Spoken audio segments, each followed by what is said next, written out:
Thank you for choosing to join Kenya Television Service. Welcome to the second part of the NOAA Initiative program that we did last week. We were talking to founder of the NOAA Initiative, Eldoret, Mr. Elliot Berry. And today we are going to narrow down our talk to the activities that you people are undertaking with the 37 boys that you have. You mentioned last week that you're dealing with education, mentorship and discipleship. Maybe you can just narrow down what it is that you do when it comes to each of them. Okay. Yeah. Yes, like you say, we kind of try to focus on all of them. We kind of call it a triangle, so there's each one is at the corner, and then hopefully by working on those three corners you get the person in the middle that will hopefully be a well-rounded great person in the future. So education, I mean, it's fairly straightforward, but how do we do and how do we deal with education? So number one is the normal process would be that they pass their primary school education. We then get them into one of our partner schools. So in each area that we work in, we work with specific schools. Because that makes it it's easier to administrate. You're dealing with one school instead of schools all over the place. And it's also good because then you get to spread the NOAA Initiative message within that school, and you get to broaden your net, as it were. So we get them into the school, and then we let the teachers and the school take over that aspect. So what we do is that we go to school every week and check. So we're checking that the boys are in school, we're checking that they're doing well in school, that they need anything, what we can do to help them, things like that. We also meet with their teachers, both their class teachers, subject teachers, and figure out is there anything that we can do better, is there anything that we need to tell them. Maybe we know that one of our students is struggling with a certain subject. So it's basically just being that advocate for the boy in the school, just like a normal parent would do. So that's the normal process for secondary school. What we're trying to look at now, like I always say, life is a lesson. So we're dealing with those boys that maybe we could help, but they're not maybe able to go to secondary school because of academics. So how else can we help them? What else can they do?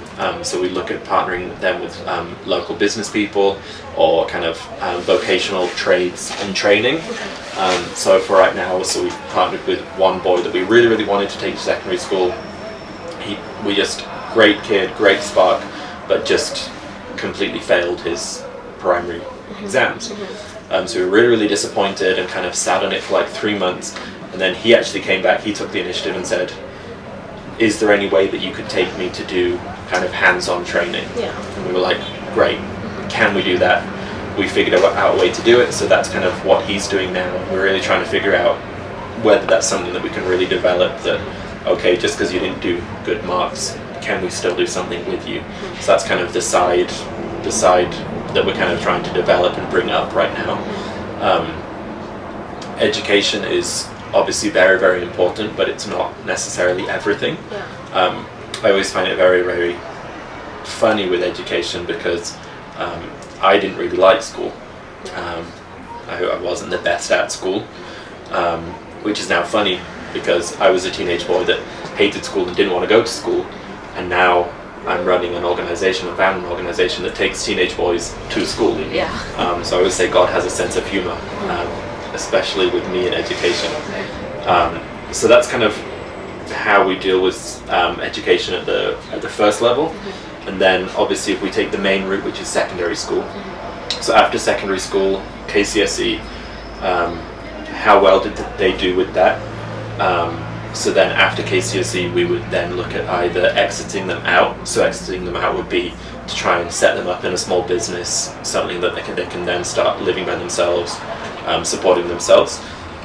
We've also got vocational training, so that's again the skills, the hands-on work. So mechanic, electrician, plumber, carpentry, tailor, things like that.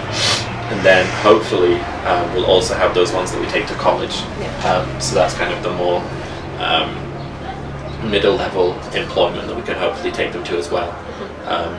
So that's education. Mentorship, it's good to work with the person as well as just the skills.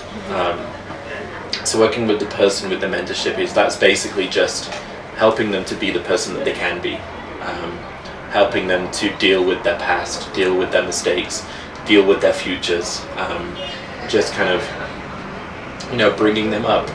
I mean, they've not maybe had positive role models, so all of the staff that we hire and work with, we try and hire the people that will inspire them, that they'll want to be, that they'll look up to, and things like that. And then obviously we've also got discipleship, so it's a Christian organization. You don't have to be a Christian to benefit from the organization, but it is a Christian organization, so we encourage them. We don't lazamisha them. I don't know if that's the right Swahili. But we encourage them to connect with God, to connect with Christ, so that hopefully at the end of this life they'll still be okay. So that's that's an important goal for us. Obviously it's called the Noah Initiative, so obviously you can guess from the name that there's biblical principles there and things like that, but we want to be very inclusive, not exclusive. If Christians are only helping Christians, then they're not doing a very good job. That's not kind of what Jesus said to do. It's helping other people, and somebody doesn't have to be a Christian to disciple them. There's Christian values, there's Christian ethics, there's Christian morals that somebody can live by. You don't have to force them to become a Christian first. If somebody's waiting to be perfect to become a Christian, then you're never going to be one. You mentioned you guys have recorded some songs. Yes. Yeah. So is it part of the program? Is it some of the activities that you're coming up? Yeah, so that's what we kind of call our talents program or our talents wing. Kind of like I've shared, it's a big part of education, but it's not all about education. So we look at what else do they have, what else makes them tick, what makes them happy, things like that. So the main things that we do is that we have a football team. We're still a very developing football team, but it's a team nonetheless. So it's just to kind of, you can mentor people through football, you can educate people through football. We have a dance team, which again is very much up and coming, and then we have a boys choir. So that's basically we just get them together. They sing and they laugh. So we've got one album of 5 songs, then we've also got a single.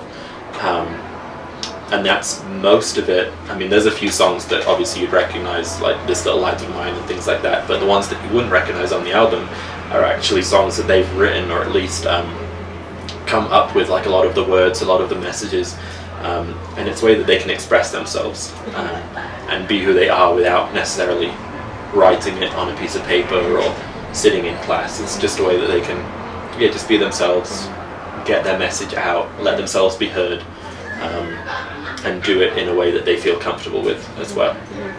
Do you guys, how do you participate? How do you make sure that the boys are involved, following such? When you look at the system, the Kenyan system, the education system, we are like going to have a very long holiday. How do you make sure that these boys, apart from the choir and the football, that some of the activities that you undertake with the boys during such holidays? Yeah, so like you said, it's especially this holiday. It's a long holiday. It's I think it's like almost 10 weeks. So keeping the boys busy and entertained, especially in the environment that some of them come from, if you're just bored, there's a higher chance for you to fall into negative behaviors or just simply be in the wrong place at the wrong time. So we basically try and keep them as busy as possible. So the office is always open. They can come here and we have the revision books. We're trying to develop a library and things like that just to keep them entertained, keep them off the street, just keep them busy and out of negative behaviors. Thank you so much, Mr. Berry, for speaking to Kenya Television Service. Thank you so much for watching Kenya Television Service. This has been an episode about the Noah Initiative. That is a program that is run in Eldoret, Kenya. My name is Anastasia Marietta. Until next week, see you. Enjoy watching KTS.